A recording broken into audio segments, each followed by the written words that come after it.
Quick disclaimer. The fine folks at Gaijin, the War Thunder devs, want me to let you know that they very strongly condemn any disclosures of classified data. Gaijin does not accept that data from their community and encourages all of you War Thunder players to please stop leaking classified information. There are two things that everybody knows about War Thunder.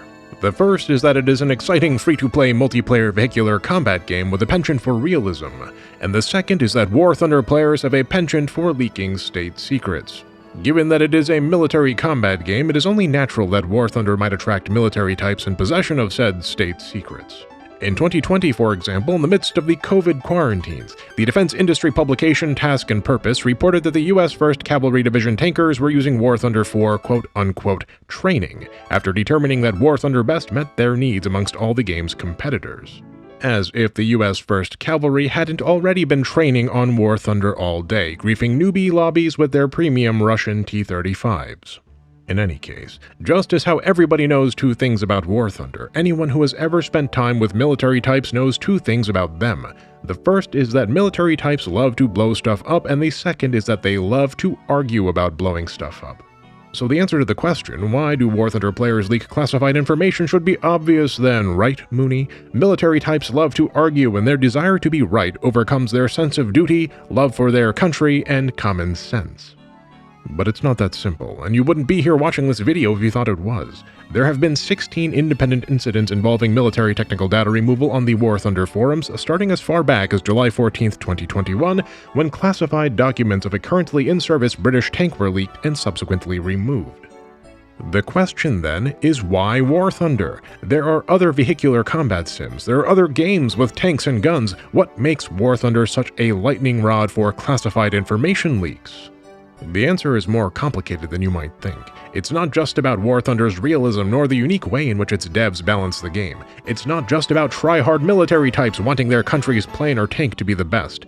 There's a historical context that informs the present-day challenges that War Thunder's developer Gaijin faces, which then gives rise to two of the predominant complaints about War Thunder's balancing, which in turn leads to tryhards leaking classified information. And thus, to understand why War Thunder players leak classified information, we must first understand what that classified information is being leaked for, and to understand that, we must understand what information Gaijin is ostensibly missing and how that came to be. That's right, this is a history video, but I promise it's a fascinating one. Now, where in history are we going to start our discussion? Well, we'll find out in a moment, but first, this video is brought to you by... Can you guess? That's right, the fine folks at Gaijin have a sense of humor after all, because this video is brought to you by War Thunder. And if you haven't heard, if you somehow don't know, War Thunder is the most comprehensive vehicular combat game ever made, available to play for free on PC, consoles, and mobile devices. You can control over 2,500 tanks, planes, helicopters, and warships from 10 major nations, including everything from biplanes and armored cars from the 1920s to modern fighter jets and main battle tanks of the present. And best of all, you don't even have to hurt any real people. Not physically, at least. If you hurt their egos enough, though, they might end up leaking both tiers and state secrets. Yet they wouldn't care to leak state secrets if it wasn't for War Thunder's epic combat and realistic graphics, if it wasn't for War Thunder's revolutionary damage modeling and vehicular details. Join a community of over 70 million players. Whether you're an engineering nerd, a try-hard gamer, a history buff, or a serviceman with classified technical documentation, you're sure to have an explosive time in War Thunder.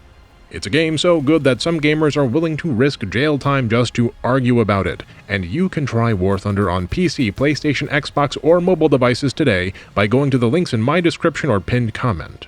New and returning players who haven't played in 6 months also receive a huge bonus pack across PC and consoles containing 100,000 Silver Lions, premium account time, the exclusive Vehicle Decorator Eagle of Valor, and much more, only available for a limited time. A special thanks to War Thunder for sponsoring this video. As we just saw in the sponsored segment, War Thunder features thousands of playable combat vehicles. With so many different vehicles to fight in, how is one supposed to balance a match? How does progression work?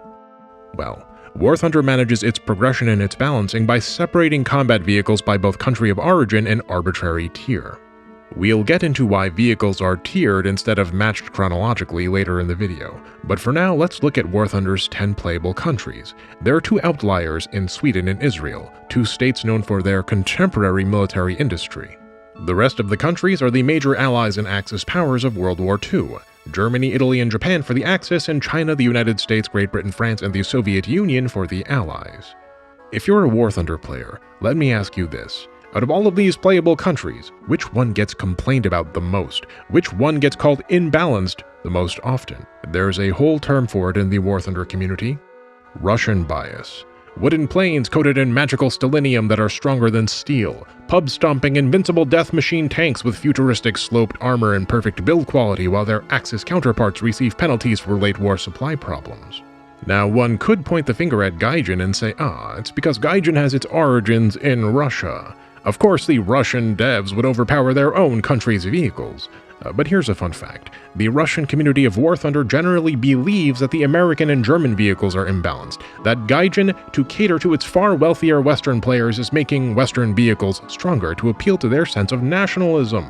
That and there's a certain sense of Nemtsiphilia, literally Germanophilia, that possesses the Russian player base, as per Gaijin CEO Anton Yudintsev. Make of that what you will. The act of balancing War Thunder's vehicles, though, is a balancing game in and of itself. An apparent Russian bias or American bias or German bias emerges because the documentary evidence we have about said vehicles is itself biased. And thus, in order to understand why War Thunder players leak classified information, we must understand the origins of Russian bias, and in so doing, review a little bit of context. If you enjoy your Russian opera, as I do, you might immediately have recognized the backing track of this segment as the Polovtsian Dances from Alexander Borodin's opera Prince Igor, arranged in the sound font of Majora's Mask, courtesy of YouTuber Classical Entertainment System. First performed in 1890, Prince Igor is a beautiful, mesmerizing work, and it tells an equally mesmerizing story. For you see, Borodin's inspiration for the libretto of Prince Igor, the literature if you will, was from an early Rus epic poem written in the late 12th century known as the Tale of Igor's Campaign. And the Tale of Igor's Campaign is, itself a romanticization of the life of Igor the Brave, Prince of Novgorod-Seversk and Prince of Chernigov, describing in particular a failed attempt by the Rus Prince Igor to invade the lands of the Polovtsians to the south. In the east, the Polovtsians are known as the Kipchaks. In the west, we might better know the Polovtsians as the Cumans. And if you know anything about Cuman history, which I imagine is quite likely, you'll recall that the Cumans, the Polovtsians, are a Turkic people who migrated from Central Asia through the Russian steppe in the 11th century AD, and went on to conduct raids against their neighbors throughout the 12th century, including the Hungarians, the Byzantines, and of course, the Kievan Rus, which is where the story of Prince Igor begins. For you see, the Kievan Rus, despite ostensibly being one people, were separated into many different individual princedoms, and in such a state of disunity, one's feats determine one's prestige, and one's prestige leverages one's power. A particular problem for the Rus of the time were the Polovtsians. The Polovtsians frequently raided Rus lands and took captives and resources. At the beginning of the tale of Prince Igor's campaign, Prince Igor sees an opportunity to build his prestige by attacking the then weakened Polovtsians. There was, of course, a genuine and practical need to protect his people from Polovtsian invasion, but his hubris blinded him to alternative options of resolution. His desire for power was the primary driver. To that end, Prince Igor chose to launch a military campaign against Polovtsi by himself. If he could defeat the Polovtsians once and for all, surely the other Rus princes would recognize his superiority over them. Maybe they'd even join him in his campaign under his leadership. And so, Prince Igor leads his smaller force into battle against the far more unified and organized Polovtsians. There's this whole metaphorical omen, with an eclipse warning him against the futility of his invasion, but ultimately Prince Igor's pride blinds him to the reality about to unfold. Help never arrives, and the other Rus princes do not recognize Igor's ambition. Igor invades Polovtsi but is soundly defeated and subsequently captured. He eventually escapes his captors and returns home, having learned an important lesson about both individual pride and national unity. The conclusion of the story is meant to be a rallying symbol of hope for the then fractured Kievan Rus people, a call to unity that implies a criticism of Rus fragmentation against external threats, but also of ego-driven attempts to unify the Rus through demonstrations of strength.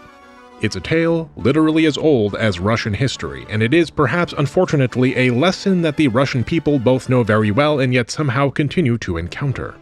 The tale of Prince Igor's campaign was meant as a warning for its readers at the time. If the Kievan Rus do not get over their infighting and find a way to bury their individual ambitions to meaningfully unify, they will be crushed by their enemies.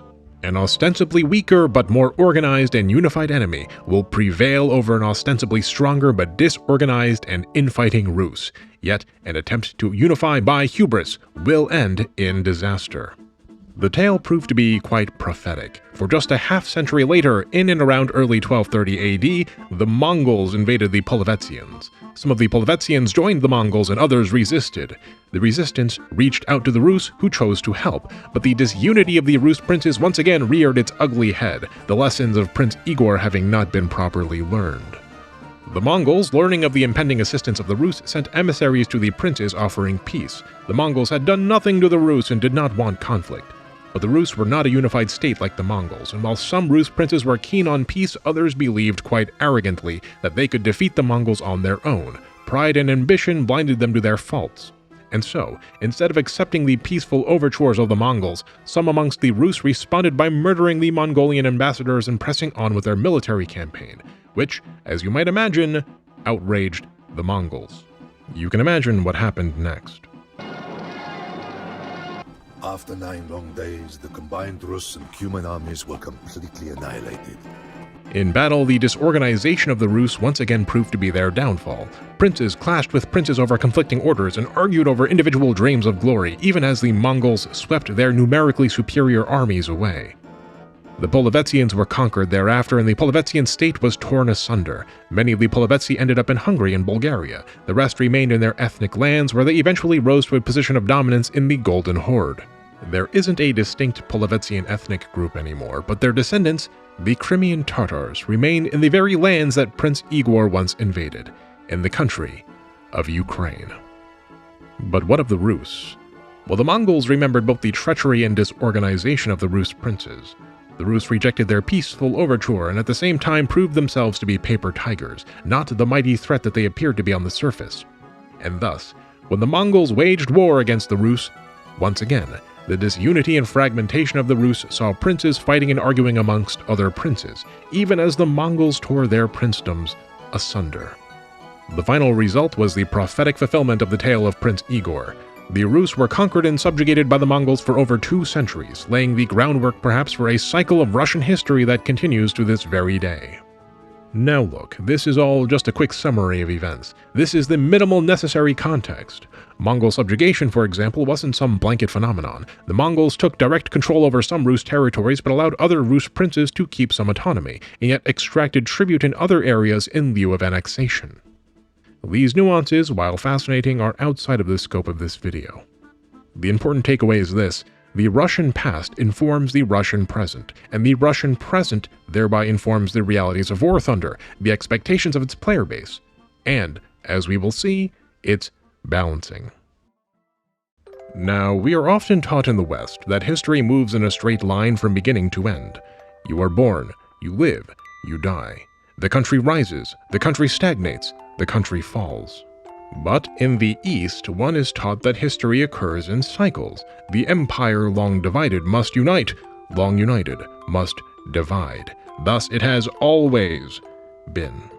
There's a meme of sorts that often gets brought up when Russian history is casually discussed, and it goes something like this. One can sum up Russian history in just 5 words, and then it got worse. But this is patently untrue and frankly a little dehumanizing. Russian history is best understood not as a diagonal line coming down from some lofty imaginary ancient height, but as a cycle with highs and lows. A Russian revolution, if you will. In the United States, we like to imagine the Russian as a monolith. There's the quintessential image of a Russian or Soviet citizen, right? Of the babushka or the blonde-haired young man in the suit refusing a shot of vodka, or the grim-looking man or pretty young woman clad in thick winter clothes or in Adidas tracksuits, as the case may be. Of the so-called Ivans.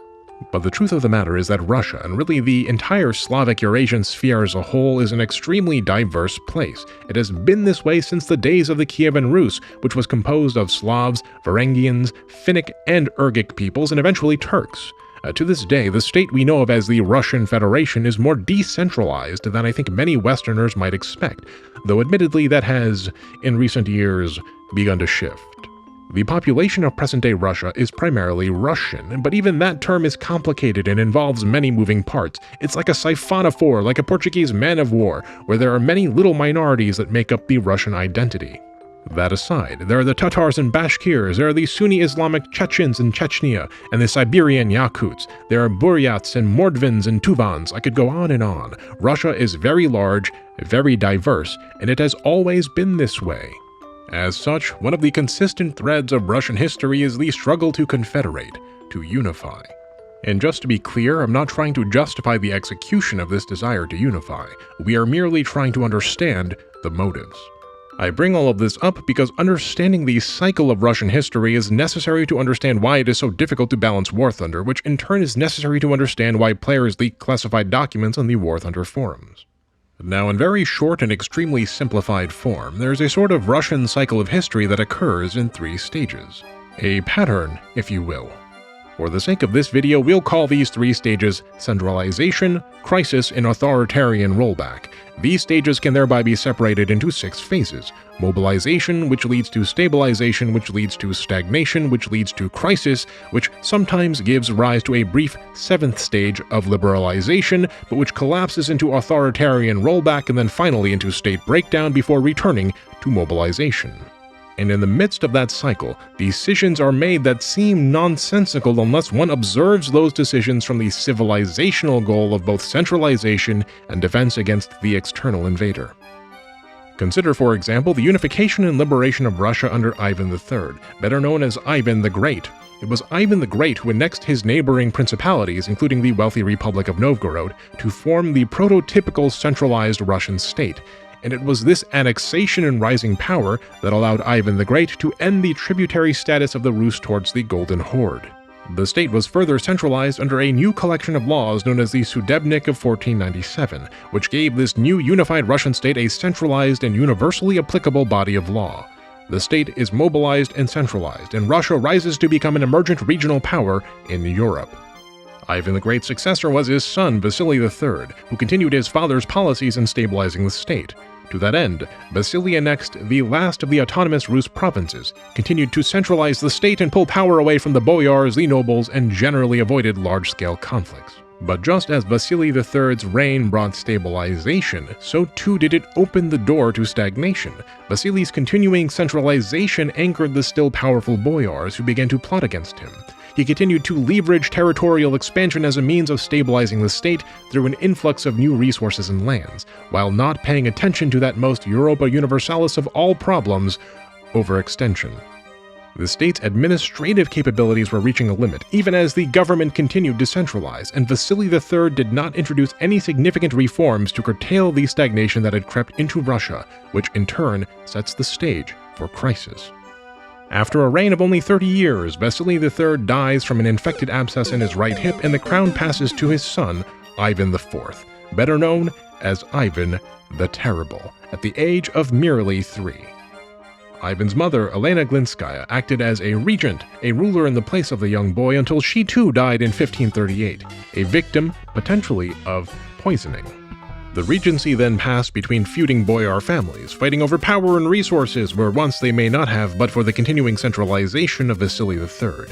Idle hands, after all, are the devil's plaything.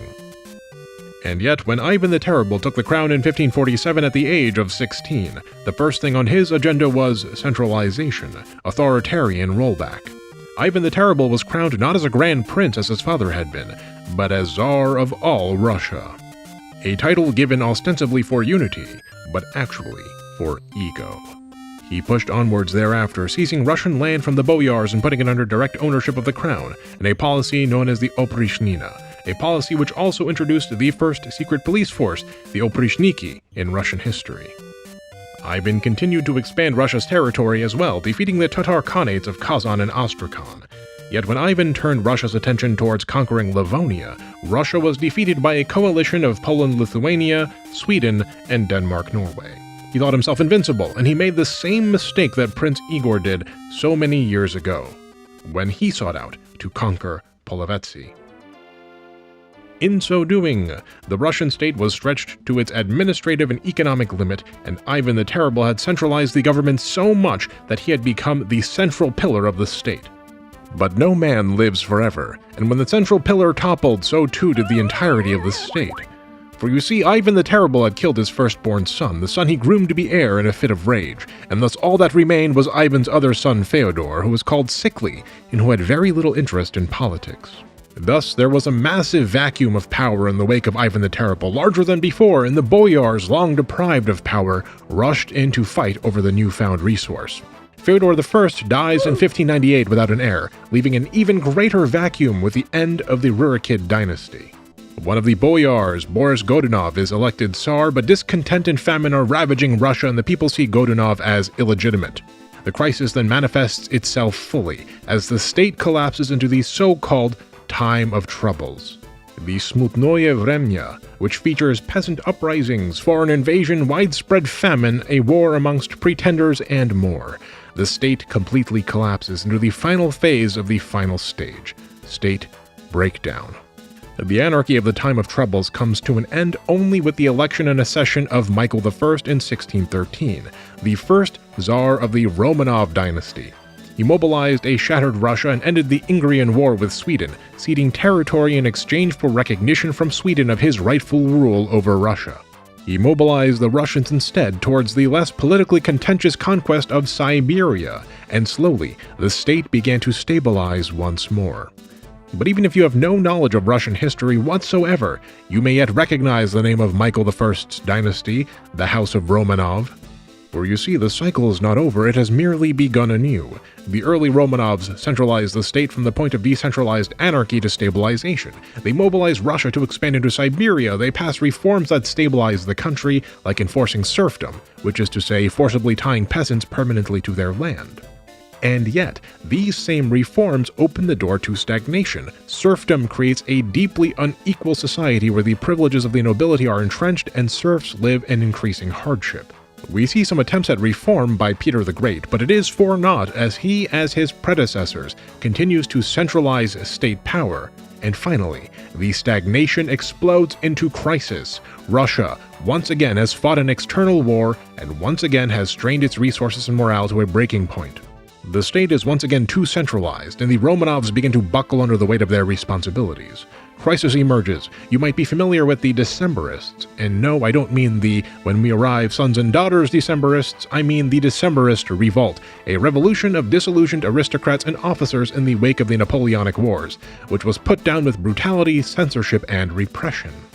Russia continued to lag behind economically and socially as its serfs were squeezed ever harder by a constantly centralizing state power.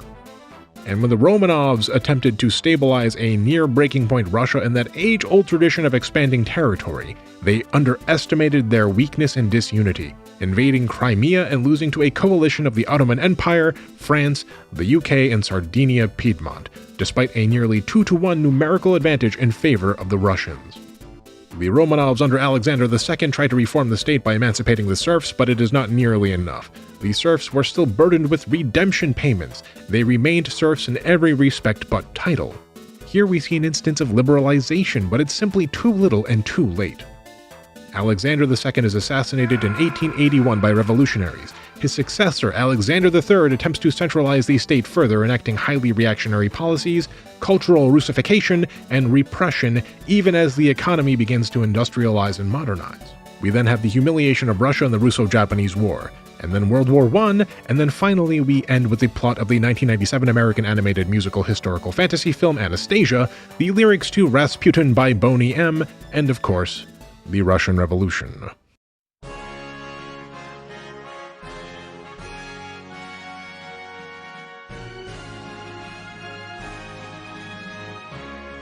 Our short history lesson has been an incredible oversimplification, but for our purposes I hope it suffices, and that the cycle of history is now a little clearer.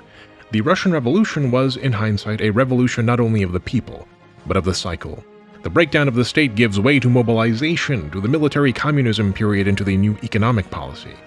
But as Stalin takes power from Lenin, over-centralization turns into crisis with the Soviet famine of 1930 to 1933, the Great Purge, the Molotov-Ribbentrop Pact, and subsequently, an unprepared Soviet Union entering into World War II. And with our first mention of World War II, it is here that we must pause our little history lesson so that we can zero in on one part of this cycle, how it was handled, and why that matters for War Thunder, which is to say it's finally time to talk about tanks and planes. The footage you are watching in the background of this video, and you are watching it, right? You're not just treating my video as a podcast, are you? I'm just kidding, of course, but if you are watching, the footage you're seeing is actual footage from the 1927 May Day parade taken in Red Square. Those little tanks you see are T-18 light tanks, a Soviet-made copy of captured French Renault FTs. The Soviets at the time didn't have the technical expertise necessary to design their own tanks, and so they learned by copying. The United States did the same thing. We also copied the Renault FT and called it the M1917. The Soviets continued to learn from imported foreign tanks, though, and in 1931 they produced a tank based on the British Vickers Mark E, called the T-26. If you play War Thunder, you may recognize the T-26 as the default noob vehicle for the USSR. The Vickers Mark E is actually playable in War Thunder as a Finnish tank under the Swedish tech tree, which I'm sure the Finns hate. It's got slightly better armor, visibility, and power-to-weight ratio when compared to the T-26, but the T-26 has a better gun. The Soviets also designed the T-28 and the rather infamous T-35 based on the experimental British Vickers A1E1, the former of which was adopted in 1933 and the latter of which was adopted in 1935. Soviet tank design was in full swing by the mid-1930s. This period also saw the emergence of the BT-5 and BT-7 with their distinctive American design Christie suspension and high speed. FYI, they're some of the most fun tanks to play in War Thunder. The BT-7 in particular is great for hunting campers, but I digress. In 1935, the Soviet Union allegedly had more tanks than the rest of the world put together, but the tank design philosophy of the mid-30s was still quite firmly rooted in the combat experience of World War I. You had heavy tanks, even heavier breakthrough tanks, and lighter flankers or cavalry tanks. The Soviets had built the largest tank force in the world to fight the wrong war with, and it seemed that everyone had, except for the Germans. And as the Soviets observed the changing face of tank warfare, they too decided to get with the times and began development of an all-purpose medium tank, a tank with the suspension and speed of the BT-7, but the armament of a heavy tank, the result of which was the T-34. Now look, I'm not a World War II buff or a tank enthusiast per se. I know a little bit, but it's not my forte. Let me ask you this then, from one casual to another, no tank nerds invited, what was the best tank of World War II? Was it the fearsome German Tiger, the tank so terrifying that it took 4 American tanks to destroy but one? Was it the American Sherman with its ease of production and jack-of-all-trades capability and generally high build quality? Or was it the T-34, the Soviet death machine with its high speed and sloped armor and powerful gun? Well, Mooney, you might say it's all a balance. Sure, objectively maybe one-on-one the Tiger was the best of these tanks on paper. But resource-wise, the Sherman wins out. Logistics wins wars, so naturally the quote-unquote best is a compromise between both. The tank that could be made quickly but was more effective, which is to say the T-34. And yet what if I told you that the T-34 wasn't actually that good, that the effectiveness of the T-34 for all of its fame was heavily propagandized? That the legend of the T-34 that we are told by the History Channel or the American Heroes channel differs quite substantially from reality. This is a topic that comes up quite a bit in online military history discourse. Laserpig, who clearly knows a lot more about military history than I do, has an hour-long video on this very topic. Hopefully I'm not retreading ground that he's already walked here. I'll admit that I didn't watch his video for fear of it influencing my own. But the long and short of it is, after World War II, the United States and the Soviet Union were suddenly no longer on friendly terms as the two remaining global superpowers, and as each superpower sought information on the other, they both turned to the defeated Germans. But the Germans were not a reliable resource. Remember, they were Nazis, and in the traditional Nazi fashion, one never attributes one's losses to oneself. Consider Umberto Eco's seminal essay, Fascism, in which Eco outlines the fundamental characteristics of fascist ideology. In it, he writes that the typical fascist, and I quote, must feel humiliated by the ostentatious wealth and force of their enemies. However, the followers must be convinced that they can overwhelm their enemies. Thus, by a continuous shifting of rhetorical focus, the enemies are at the same time too strong and too weak. Fascist governments are condemned to lose wars because they are constitutionally incapable of objectively evaluating the force of the enemy. The Nazi is always the underdog in their mindset. If the Nazi fights and loses, it is thereby never his fault. He was outgunned, undermanned, out-teched. If the Nazi fights and wins, it is always his superior character prevailing over the enemy's superior resources, a triumph of the will. But when you win, it's cheating. And so, when these officers of the Wehrmacht are asked, how did you lose on the Eastern Front? You caught the Soviets by surprise, you were rolling right over them, you blew up like half their factories. The answer isn't, well, we were in way over our heads to begin with, and an invasion of the Soviet Union was always going to end in a disaster, and also I'm a terrible tank commander. It's their equipment was so advanced, it was so amazing, they had so much of it. Their wooden planes were harder than steel, their sloped armor could stop any shell. We were actually very heroic, fighting against that massive, ostentatious resource advantage. In other words, they preserved their own egos and deflected responsibility. It is never the Nazis' fault. Consider this. After the war, Wehrmacht Field Marshal Paul Ludwig Ewald von Kleist had this to say about the Red Army. Their equipment was very good even in 1941, especially the tanks. Their artillery was excellent and also most of the infantry weapons. Their rifles were more modern than ours and had a more rapid rate of fire. Their T-34 was the finest in the world. The rifle he's talking about is the SVT-40. It's a good semi-automatic rifle. It was meant to be the new service rifle of the Red Army, but that never happened because production of the SVT-40 was disrupted by the German invasion in 1941. Which means that the Soviets fought largely with the objectively outdated Mosin Nagant, a 5-shot bolt-action rifle. At the time of the German invasion, 1/3 of the rifles in the Red Army were meant to be SVT-40s, but that didn't happen, and the initial invasion caught the Soviets by surprise, causing hundreds of thousands of SVT-40s to be lost. The SVT-40 was also difficult to manufacture and harder to maintain, which is why in 1942, Ijevsk Arsenal was ordered to cease SVT production entirely and switch back to the Mosin Nagant.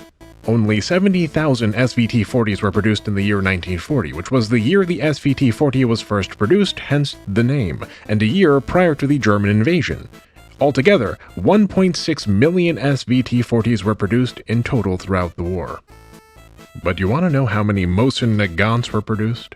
Almost 20 million, and that's during the war, with many more existing, of course, prior to the war because this gun started production in 1891. That's 7 years before the Spanish-American War. Teddy Roosevelt charged up San Juan Hill on horseback with a sword 7 years after this rifle entered into production. If you're an American like myself and have the God-given right to buy Soviet firearms on the open market, then you might be able to get an SVT-40 for a few $1,000s. Even if you're a gun enthusiast, you might not know anyone who owns an SVT-40. But if you're an American who knows anything about firearms, I all but guarantee you know someone who owns a Mosin Nagant because you used to be able to buy one of those things for like $80, and that's in America. There was no massive resource advantage, no massive advantage gained from this technological marvel of a rifle.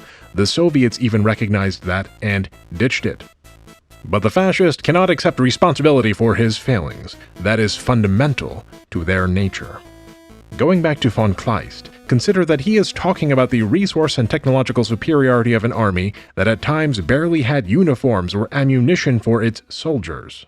When the one with the rifle gets killed, the one who is following picks up the rifle, right? Remember that enemy at the gates? It's also propaganda in its own way, but you get the picture. Of course, the Soviets did not have this massive resource advantage in 1941. This is just after the Great Purge and the massive famines of the 1930s. This is in the midst of a surprise attack invasion which annihilated Soviet production. Of course, there wasn't a resource advantage. But when the Wehrmacht started losing battles, they couldn't report back to command and say, "We're losing because we're idiots and the Soviets are better at war than we are." There had to be something to blame. Half a dozen anti-tank guns fire shells at him, a T-34, which sound like a drum roll, but he drives staunchly through our line like an impregnable prehistoric monster. This, according to a German battle report, as recorded in Meyer Finkel's On Flexibility. You've heard this kind of whinging before, I'm sure, if you've ever played War Thunder. I fired like 100 shots at that guy and all of them bounced. So OP. When infamous German General Heinz Guderian's Panzer Group 2 was halted at Matensk, it wasn't his fault. It was this new wonder weapon. And he took the charade to the bank. We have to copy this weapon and build our own version or they will beat us because it's not my fault, it's my tools. He continued to repeat this even in his memoirs, where he called the T-34 vastly superior to German tanks, with that incredible, invincible, sloped armor. Here's the thing, though. These mental gymnastics are meant to justify one's failings by attributing them to an enemy that is ostensibly wealthier and more powerful than you because of their evil, shifty ways. They had the shiny rifles, they had the sloped armor and magic tanks, they had the nefarious tactics, they had the banks behind them, and the Jews, and the Stalinwood planes. We only had grit, heroism, and integrity, and we nearly won, in spite of that, or so the fascist must tell himself. For if the fascist cannot have that, then he must admit his enemy is at least his equal if not his superior. He has to admit that he is wrong and take responsibility for his actions. And that, more than anything else, the fascist cannot abide. For you see, the T-34 was not new at the time the Germans invaded. Like the SVT-40, the T-34 began production in 1940.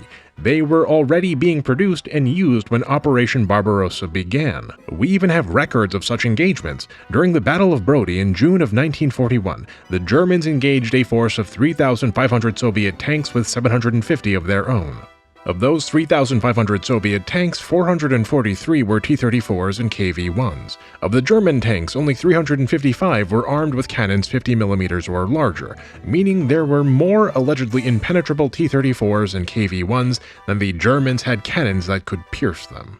And yet, the German tank offensive succeeded in rendering virtually the entire tank force non-operational, allowing the push into Soviet territory to continue. The T-34s and KV-1s weren't a problem until the Germans started losing, at which point, suddenly, they were invincible. The Soviet Union produced around 55 to 60,000 T-34s during World War II. It lost 80% of them. The Germans had an over 3-to-1 exchange ratio with the Soviets. One German tank lost for every 3 Soviet tanks. Was it a technological advantage that allowed the Soviets to beat the Nazis, or was the unthinkable possible? Was the Soviet will merely stronger than the Nazi will? In truth, the T-34 was good, but the best tank of the war, it was not. Yes, the lower-powered anti-tank guns of the Germans may have struggled against it. It did have good suspension and ostensibly advantageous diesel engines, and it could be built relatively quickly and cheaply, on paper. But therein lies the problem with the T-34. T-34s produced during wartime were unreliable, poorly built, and not to design specifications. Yet a funny thing happened here. Although this rhetoric was ultimately intended to reinforce the inferiority of the Russian in the mind of the Nazi, it became co-opted by both the Soviet Union and the United States for different purposes, leaving no one to contest any propagandized figures. To understand how that happened, how even enemies came to agree on the same message, we must return to our Russian cycle of history, where we will see how this propaganda propagated. The cycle of Russian history rotates around a goal of unity, of keeping the princes of the Rus or the boyars of the Empire or the republics of the International Soviet together. And the misunderstanding of how to get to unification, of trying to repeat historical lessons without first understanding the context in which they existed, magnified or distorted at times by a massive ego, leads to Russian leadership using the wrong tools at the wrong time for the wrong job, which brings about stagnation, crisis, and eventually state collapse. The Russian Revolution, as we said, was a breakdown of the state. The old Russian Empire was no more, and from its ashes emerged the Soviet Union. But how would the Soviets unite the diverse peoples therein? Armenians, Ukrainians, Georgians, Azerbaijanis, Tatars, and Bashkirs and Karelians and Bukharins. How do you unify such a diverse group of peoples and cultures into one state? The Soviet answer was simple. There is no war but the class war, and there are no peoples but Soviet peoples. But the Soviet Union is primarily and predominantly Russian. Is equitable unification possible in this circumstance, or is the inevitable outcome Russification, the destruction of these minority cultures, replacing them with Russian culture? Vladimir Lenin, the founder of the Bolsheviks and of the Soviet Union, was quite concerned about the possibility of Russification. He declared that it was the duty of the Bolsheviks, of the vanguard party, to fight against what he called the Great Russian Chauvinism, a tyranny of the majority where Russians would impose their cultural hegemony on the other Soviet republics. Lenin saw it as the duty of the party to protect and uplift the oppressed nations of the former Russian Empire and restore their self-determination. It didn't always end up that way, mind you, but that's a little outside of the scope of this video. Let's be clear here. Lenin was not some advocate for complete decentralization. Lest we forget, he brutally purged his political opponents in the Red Terror through that old Russian mainstay, a secret police force. And, centralization was sort of his whole thing. One of the groups he purged were his former allies, the left socialist revolutionaries. The left SRs were pluralists. They were opposed to forced collectivization and preferred individual autonomy, decentralization. Whereas Lenin and the Bolsheviks advocated for the centralization of power under a single party. Look, it's complicated, and if I even try to explain this stuff in more detail, this video is going to be an hour longer with a million different text wall essays in the comments. The point is, Lenin's leadership, whether you agree with it or not, was a mobilizing and stabilizing force, and the mobilization of military communism into the stabilization of the new economic policy was largely preferable to the anarchy of the times preceding, for the Russians, at least. But Lenin never got to see his plans to fruition, for on January 21st, 1924, just 7 years after the foundation of Soviet Russia and just 2 years after the foundation of the Soviet Union, Lenin fell into a coma and died. His successor was none other than Joseph Stalin. Now, Stalin had very different ideas concerning Russia's role in the Soviet Union, for you see, Stalin imagined in his mind a centralized Soviet state that was composed not only of the multitudinous constituents of the Soviet Union, but of the Communist Internationale entire, a communist world centralized under Stalin. And to that end, Stalin felt it was the responsibility of Russia to act as a cultural elder brother, a big brother, if you will. Stalin injected Russian nationalism into the Soviet identity, de-emphasizing the proletarian internationalism of Marxist-Leninism and replacing it with the Russification of Stalinism. Stalin also pulled back on the new economic policy, forcing top-down centralized collectivization with little respect for the conditions on the ground. Or, at times, too much quote-unquote respect. For example, Stalin's government forced grain quotas on his newly collectivized farmers, essentially on Soviet serfs. But as local governments were not given the autonomy to lower these quotas, the collectivized laborers were left with very little grain of their own, even though the harvest itself may have been plentiful, and a failure to meet these quotas resulted in harsh punishment, including arrests and even executions. As you can imagine, such a system is easily weaponized for purposes of repression. Using a system of harsh quotas to impose a man-made famine with the purpose of suppressing resistance and culturally eradicating a people is nothing new. Maybe Stalin picked up this tactic from the British, who induced the Irish potato famine by exporting grain and food from Ireland as the Blight was setting in. Likewise, this policy of grain quotas was not just some underbaked attempt at collectivizing agriculture. It was targeted Russification, aimed at exterminating the resistance of non-Russian Soviet states and cultures, with one state being targeted in particular, that state being Ukraine. In Ukraine, this period of induced famine is called the Holodomor, in which 3 to 7 million Ukrainians perished. And as the Ukrainian people starved, Ukraine's intellectual and cultural leaders were also purged in an attempt to suppress Ukrainian culture and nationalism. Let's call a spade a spade. It was genocide, and it was intentional. Stalin's vision of a Russified and united Communist International was arguably driven by his ego, and his ego was justified through the age-old Russian goal of unification. He gave Russian unification as his excuse. But as so often happens in Russian history, he envisioned himself as the central pillar of that state. Centralization under Stalin increased until it ran into crisis. The Holodomor depopulated vast swaths of Soviet territory and impoverished its citizens. Stalin's Great Purge wiped out experienced military officers and ethnically cleansed what he deemed to be non-Soviet ethnic groups such as Poles, Latvians, Finns, and even Chinese. The de jure head of the Soviet government, Vyacheslav Molotov, under Stalin's orders, signed the Molotov-Ribbentrop Pact with Nazi Germany, splitting Poland between them and ceding the Baltic states to the Soviet Union. And thus, when the Nazis betrayed and subsequently invaded the Soviet Union found itself unprepared. The crisis had manifested itself in full.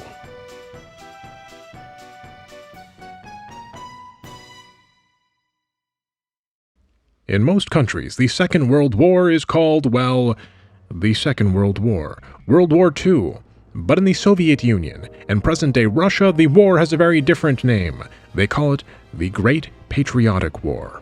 For you see, in the context of the Russian cycle of history, World War II is less akin to World War I and more akin to the Napoleonic Wars, and specifically the French invasion of Russia, which the Russians call the Patriotic War of 1812.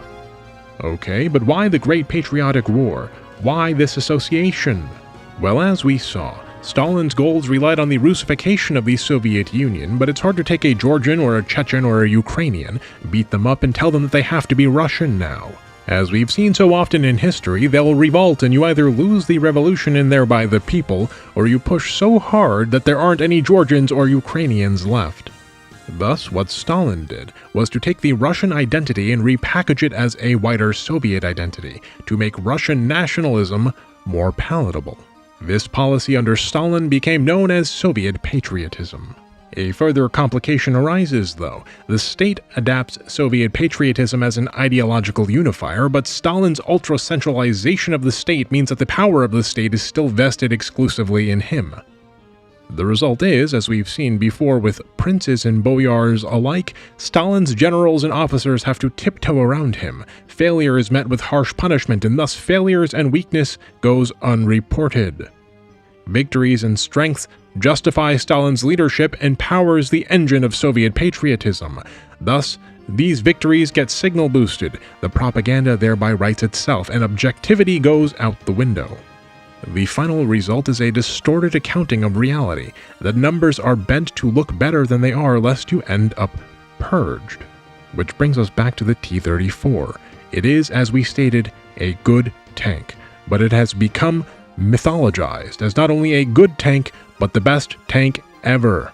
In the Soviet Union at the time, there was every incentive to push this narrative. The T-34 wasn't a Russian tank, it was a Soviet tank, and it was the Soviet tank. Stalin's ultra-centralization created an environment where failures and mistakes were heavily punished. Thus, the engineers and brass inflated the performance and quality of the T-34, sometimes in defiance of the reality on the ground. Likewise, realistic observations of the T-34's shortcomings, such as its cramped interior, poor optics, and generally poor build quality, were suppressed in favor of presenting it as an unparalleled success. During the war, the United States was happy to mirror Soviet propaganda, and likewise the Soviets were happy to mirror American propaganda to build rapport amongst their peoples. There were bigger fish to fry, after all. But once the war ended, the tone shifted very quickly. Suddenly, the Americans were predatory capitalists once again, and the Soviets totalitarian slave drivers. But with regards to the T-34, there was no counter-propaganda effort because the exaggeration of the T-34 suited every party. The Nazis can shift blame for their loss to the T-34. The Soviets can use the T-34 as a symbol of Soviet patriotism. And the Americans, well, we can use it to scare our own people. What happens if the United States falls behind? What happens if the Soviets beat us to the next T-34? What happens if we're caught by surprise, like the Germans? What if communism sneaks into your bedroom at night and steals your child? Can we please have some more military funding? Don't take my word for it, though. Consider this. During and immediately after World War II, the United States could do nothing but believe inaccurate Nazi and Soviet reports about Soviet equipment, as it had no access to said equipment. But during the Korean War, the United States captured several T-34-85s. The public image of the T-34 was, remember, that it was the best tank. In this once secret but now declassified, looking at you War Thunder forums, CIA Provisional Intelligence Report on the tank and assault gun industry of the Soviet Union dated February 1953, one finds the German account of the T-34 coming into direct conflict with the reality of T-34s being captured in Korea. Page 10, Title 1, Section B, Subsection 2, Paragraph 10 of the aforementioned document states the following. The T-34 medium tank proved extremely successful in the early days of the war. German anti-tank weapons were too light to stop this tank from fulfilling its combat mission. In hindsight, we know this to be demonstrably false, but the Americans weren't there and they relied on the German accounts to fill the gaps. The illusion started to fall apart when Americans actually got their hands on T-34-85s, which were built ostensibly at a time when quality control should have been at its highest for the wartime Soviet tank industry. The US was even supplying the Soviets with materials like steel, aluminum, and ammunition via Lend-Lease. Later in this same report, on page 16, Title 2, Section A, paragraphs 36 and 37, we see the following, and I quote, "A recent analysis of a captured T-34-85 Soviet tank produced some interesting conclusions. General use had been made of alloy steels and other quality materials. Manufacturing techniques were adequate. Finishes on non-essential surfaces were found to be excessively crude by U.S. standards. A high degree of precision had been used in machining essential working parts. There was much evidence of comprehensive and detailed knowledge of the latest manufacturing techniques. This high level of technique, however, was not consistently applied in actual production. This inconsistency illustrates a very important point applicable to this industry. Although Soviet research and development often may equal and on occasion may surpass U.S. research and development, the application of techniques to mass production suffers by comparison with U.S. practice. The T-34 was not a bad tank. On paper, it was a great tank. In execution, it was a good tank. But it was never the best tank, as we are sometimes led to believe. It was designed well on paper, and the techniques involved in building it were as advanced as American techniques, but the application of these techniques suffers by comparison to U.S. practice. And yet, if we might return to War Thunder for a moment, it is this very difference between paper and practice that makes this all so complicated. That makes War Thunder's balancing so complicated. For you see, something curious has happened. A very typical cycle of centralization in Russia has produced a very typical attempt to Russify, but that propaganda has been picked up by outside forces and signal boosted.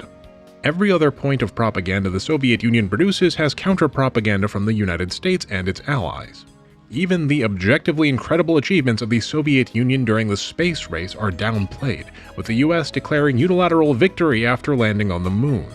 But the propaganda emerging from the Soviet military apparatus is not being counter-propagandized because it suits all parties, which in turn contributes to, but is not solely responsible for, the development of military propaganda as a tentpole of Soviet, and eventually Russian, pride and identity. Now, the Russian cycle of history continues after Stalin. Stalin passes in 1953, and we encounter a period of liberalization under Nikita Khrushchev known as the Thaw. And yes, I'm skipping Malenkov, don't worry about it. During the Thaw, Khrushchev pursued a policy of de-Stalinization, which allowed some freedom of information to return to the media and to arts. But as we've seen with past liberalization efforts in Russian history, it is often too little and too late. And discontent from over-centralization in the crisis era boils over, thus inviting an authoritarian rollback. Consider the Hungarian Revolution of 1956, which was brutally suppressed by the Red Army, or the Polish Thaw, Polish October, which resulted in local Polish protests against the Central Soviet government, the end result of which was greater autonomy for Poland. That liberalization in Poland would later also meet its own authoritarian rollback, but we also don't have time to get into Władysław Gomulka. Apologies to all the Poles in the audience. On October 14th of 1964, Leonid Brezhnev replaces Khrushchev, consolidating his power by 1970. He undoes many of Khrushchev's reforms, rehabilitates Stalin's image in what is known as Neo-Stalinism, and focuses on strengthening the Soviet military-industrial complex as he centralizes the state once more. Remember, Stalin bound pride in the military tightly to Soviet identity, and the propagandized power of the Soviet military is being signal-boosted by everyone. Further centralization, which is to say authoritarian rollback vis-a-vis Neo-Stalinism, necessitates putting the Soviet military on a pedestal, propaganda and all. You might not believe everything you read in the Pravda, but a Soviet citizen knows his military is cutting-edge and unstoppable. The revolution of this cycle ends with events that many of you watching may have lived through. On March 10th, 1985, Mikhail Gorbachev takes power as the General Secretary of the Communist Party. The Soviet economy is in a disastrous state. A combination of falling oil prices and massive military overspending has resulted in an untenable fiscal deficit. The Soviet standard of living declines and unrest grows. Gorbachev, seeing the writing on the wall, attempts to decentralize. He implements two policies, perestroika or restructuring, an attempt to transition the centrally planned economy into a more market-based economy, and glasnost or openness, an attempt to promote transparency in government, reducing censorship and more openly allowing public criticism. The problem is, the Soviet people had a lot to criticize, and Brezhnev's authoritarian rollback had pressurized the vessel. When Gorbachev hoped to let some steam out of the vessel, it exploded, and on December 16, 1991, the Soviet Union was officially dissolved. The state has broken down. But the story doesn't end here. The cycle turns anew. Many constituent states emerged from the ruins of the Soviet Union, the largest of which, of course, was the Russian Federation, the Russia we know today. And Russia, in the immediate aftermath of the collapse of the Soviet Union, was a place of extraordinary hardship. The Russian economy was subject to comprehensive economic reforms referred to as shock therapy. Massive state enterprises and agencies shifted from state ownership to individual private ownership in the blink of an eye. And as the riches of this state were distributed, so too did new princes arise, new boyars, the oligarchs. The 90s were chaotic in Russia. There was enormous capital flight. People who had money moved it out of the country. There was extreme corruption, gang violence, hyperinflation, and crushing poverty. In 1993, President Boris Yeltsin faced a constitutional crisis known as Black October, where he dissolved the Supreme Soviet, the parliament essentially, and implemented a new Russian constitution.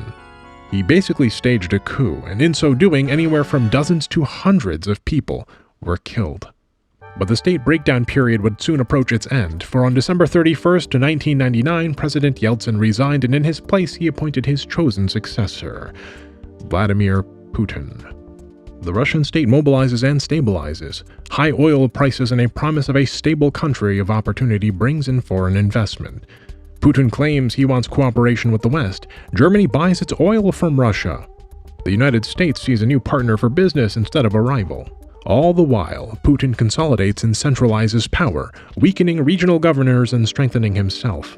He follows in the footsteps of his Soviet predecessors, projecting Russian identity and pride onto the military, which cements itself once again as a tentpole of said Russian identity. And as we approach the present, we exit the scope of this video's history lesson and enter into the realm of politics. Where in the Russian cycle of history are we now? Well, that's up for you to decide. The takeaway is that the Russian cycle of history isn't over. It continues, and with it, a relic of the previous cycle comes along. The embellishment and propagandization of Russian military prowess, and the tying of that military pride into the core of the Russian identity and of Russian pride. But something has changed recently, which has somewhat disrupted the status quo, and that is the lack of counter-propaganda. With the Russian invasion of Ukraine, the Ukrainians have been pushing counter-propaganda, at times truthful and at times exaggerated, this being the nature of any kind of propaganda. It's a joust, back and forth. The United States and its European allies are also producing their own counter-propaganda and have been doing so for some time, having recognized the alleged potential geopolitical threat of a rising Russia. For example, Republican presidential nominee Mitt Romney once told Wolf Blitzer back in the race against Barack Obama in 2012 that Russia was the #1 geopolitical foe of the United States. The propaganda war began at least that long ago, and the messages emerging from that propaganda have been, at times, conflicting. The hyperballistic missile is super advanced, it's unstoppable, it's more advanced than what we have, we need money. At the same time, the tank with a cope cage is a laughable mess. It's pathetic. We do the same thing with the Chinese. The new Chinese jet is a stealth fighter with incredible capabilities, and it's a real threat, and we are falling behind, and the Chinese drone swarms are going to destroy us all. But also the jet needs 2 engines, and it's so big and dumb, and it's Chinese, so it must be from Temu or made of Chinesium scrap metal. Thus, by a continuous shifting of rhetorical focus, the enemies are at the same time too strong and too weak. But I digress. Maybe that's a topic for another video. Let's not beat around the bush any further. It's time for us, finally, to bring the puzzle pieces together and figure out why gamers leak classified information in War Thunder. In November of 2012, just 1 month after Mitt Romney's statement on Russia, War Thunder, which is developed and published by Gaijin Entertainment, at the time a Russian but now Hungarian company, released in open beta. In January of 2013, the game saw a worldwide release. Even back then, it was obvious that there was something special about War Thunder. It took home Best Simulation Game at the 2013 Gamescom Awards. In 2019, it was one of the most played games on all of Steam. And to this day, War Thunder continues to set player count records. A full disclosure, I played War Thunder quite a bit and have friends who are still very active in-game. With that context, let me ask all of you War Thunder players, what is the one thing that War Thunder players complain about more than any other thing? That's right, the balancing. We players love to complain that this tank is overpowered, or that plane is underpowered, or the performance of this gun or that armor is unrealistic. But take a moment here with me and let's do something that no War Thunder player has ever done before. We are going to empathize. Sinful, I know. And we're going to start with a controversial statement. War Thunder does have a Russian bias. That's empathy, Mooney? Really? Says my sponsorship liaison out loud as she shakes her head and fears for her job. No. Look, War Thunder has a Russian bias because reality has a Russian bias too. It is, I think, objectively true that Russian and Soviet vehicles are generally more effective in War Thunder than they are in real life. But this is because the propagandized statistics of Russian and Soviet vehicles are accepted at face value by virtually every party for their own purposes. I am not saying that Russian vehicles are bad, just like the T-34 isn't bad. But are they this good? On the ground, in real combat, arguably not. Hard to tell sometimes too now that counter-propaganda exists. But on paper, absolutely yes. And let me ask you, what is Gaijin supposed to do? It must rely on the paper statistics that exist because combat conditions are so variable. If American and Russian sources align, the devs cannot just make up numbers or pull numbers out of a hat. If you're going to balance a simulator game that claims realism to the degree of War Thunder, the sources for your numbers must be credulous.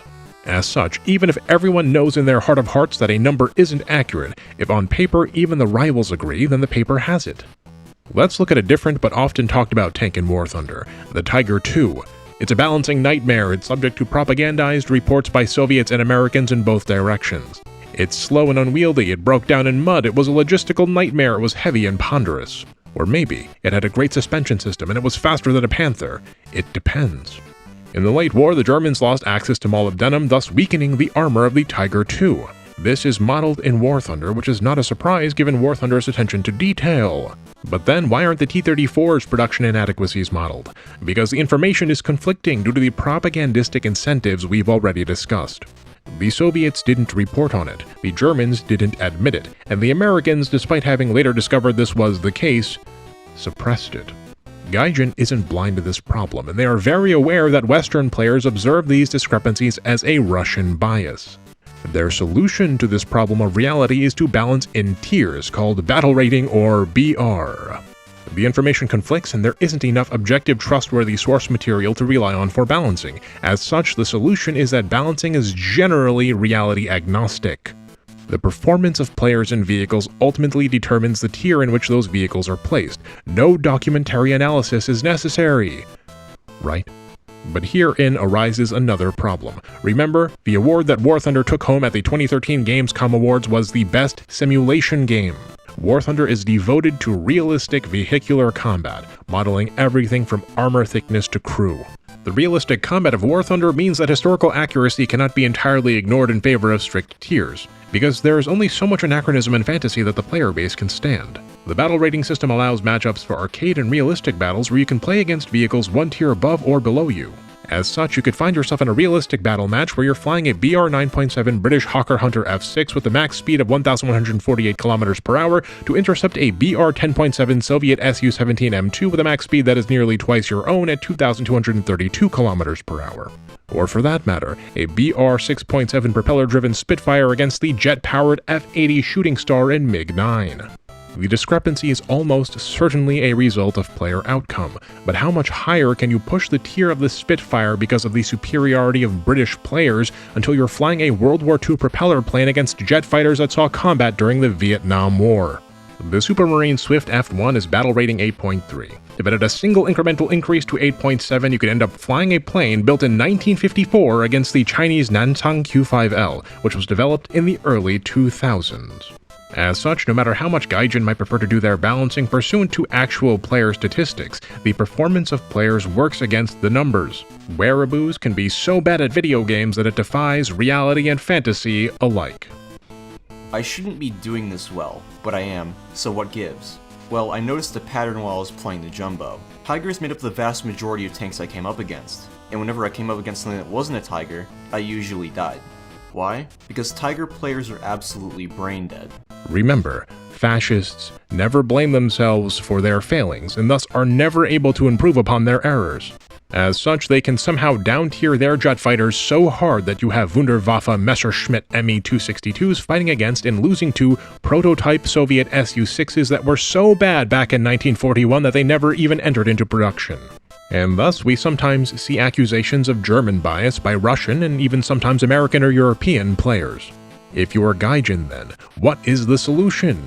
Well, there is no solution. Balancing must be some arbitrary and uncomfortable mix of player performance, real-world information, and expectations management, of which no golden ratio exists.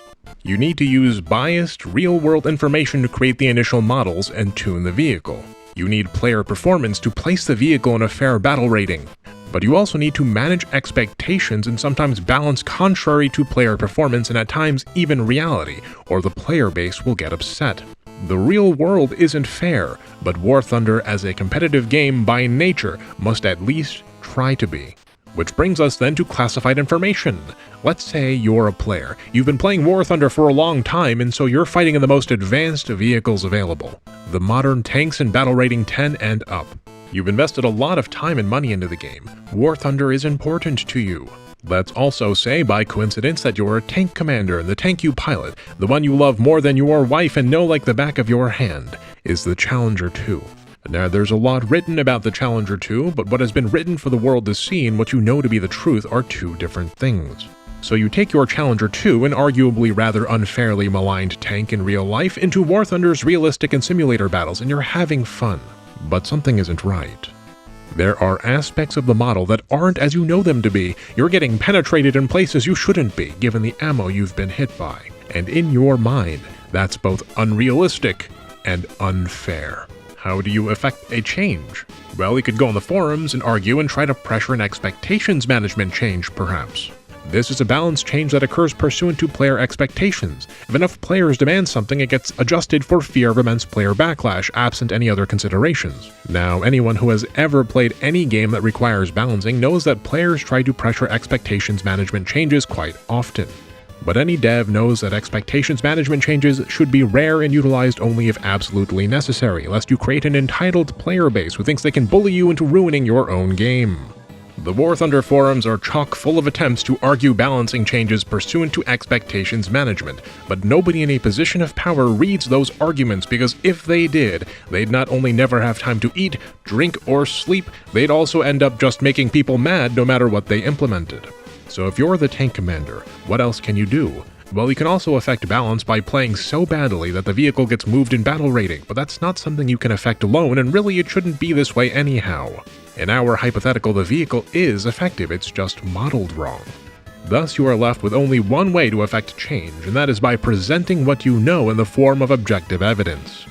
But where do you get this objective evidence? The Russian vehicles are also propagandized, and they're ruining your fun in ways that don't even make sense. How do you demonstrate the reality of the effectiveness of your beloved Challenger 2 against them in the minutiae that matter to you? You look down at your table, and you see your Challenger 2 Army Equipment Support publication, your user manual, and then you look back up to the smoking wreck of your Challenger 2 in War Thunder, and the light bulb goes off. You make a scan of your classified manual, specifically where it notes the effectiveness of the Challenger 2's armor. You edit it to make it look declassified, and then you post it on the War Thunder forums. Now the evidence is incontrovertible, and a change to the model must be made. What I just told you, the whole hypothetical of the tank commander and the Challenger 2, that actually happened. That is the true story of the first War Thunder classified documents leak. And it has happened again and again and again. And it will continue to happen, because when you play a game as compelling as War Thunder and your favorite jet fighter or tank gets smoked by a Russian one that you've been told or maybe even have seen as a moving pile of junk, but is purported by everyone to be extra effective on paper, Sometimes you just can't help it. The frustration gets the best of you, and the next thing you know, you've got the Eurofighter's radar specification technical documentation on the scanner, ready to effect change. Which, by the way, also happened in December of 2024.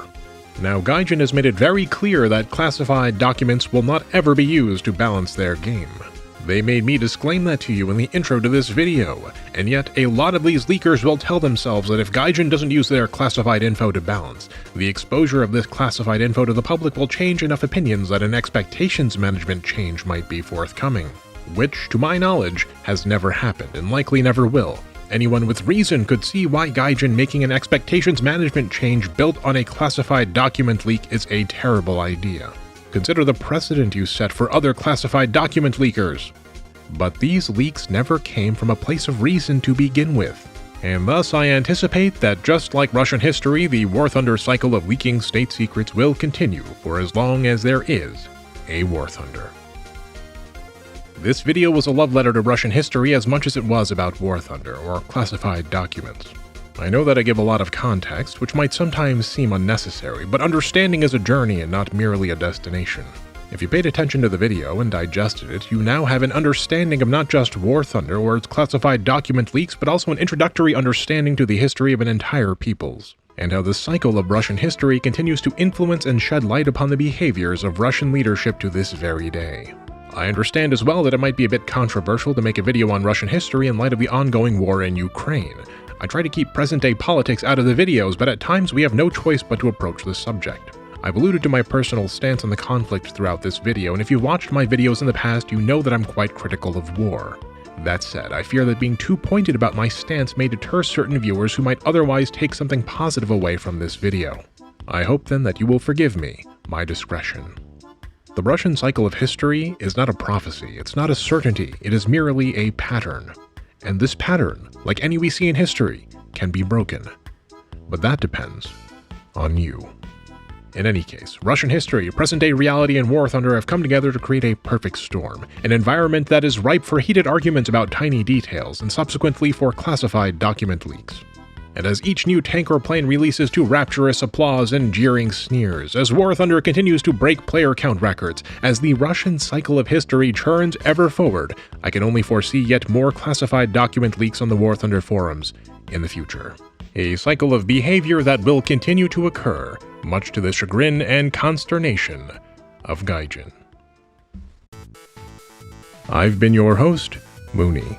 A special thanks and sincerest apologies to War Thunder for sponsoring this video. Don't forget, War Thunder is available on PC, PlayStation, Xbox, and mobile devices via the links in the description, with a limited time bonus pack available for new and returning players on PC and console. Thank you to Classical Entertainment System, Timmy Turner's granddad, and Silva Gunner for the music. Thank you also to Moon Channel's kind and generous patrons for keeping the vision of Moon Channel alive. And thank you, of course, for tuning in to Moon Channel.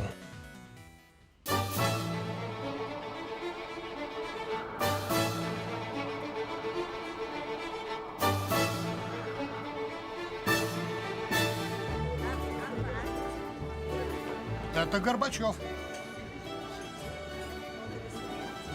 Горбачев? Это из-за него у нас в экономике бардак. Да благодаря ему у нас новые возможности. Это из-за него у нас политическая нестабильность. Да благодаря ему у нас свобода. Полный хаос. Перспективы. Политическая нестабильность. Да благодаря ему у нас есть писахат. За Горбачева! За Горбачева! За Горбачева! За Горбачева! Sometimes nothing brings people together like a nice hot pizza from Pizza Hut.